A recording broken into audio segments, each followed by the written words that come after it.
Hi everyone, welcome to market hunter. Indian market ഇന്ന് റിക്കവറിക്ക് ശ്രമിച്ചപ്പോൾ പരാജയപ്പെടുകയാണ് ഉണ്ടായത്. സെൻസസ് 79,000 താഴെയും നിഫ്റ്റി 24,200 താഴെയുമാണ് അവസാനിച്ചത്.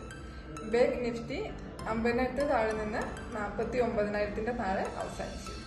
നിഫ്റ്റിയുടെ ഫിനാൻഷ്യൽ സൂചികകൾ മോശം പ്രകടനമായി നിന്നപ്പോൾ IT മേഖല മാത്രമാണ് മികച്ച പ്രകടനം കാഴ്ചവെച്ചത്. മോർഗൻ സ്റ്റാൻലിയുടെ RBI പ്രവചനത്തെ തുടർന്ന് HDFC ബാങ്കിന്റെ 3% ഇടിവ് രേഖപ്പെടുത്തി.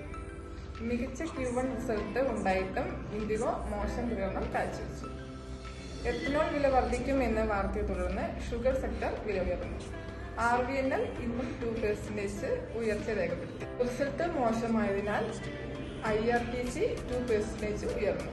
Q1 റിസൾട്ട് മോശമായതിനാൽ ഐഡിയ വോഡഫോൺ 2% കുറഞ്ഞു. ക്രിസ്റ്റീന ഓഹരിയെ പറ്റി കൂടുതൽ അറിയുവാനും സംശയങ്ങൾക്കും എന്നെ കോൺടാക്ട് ചെയ്യുക.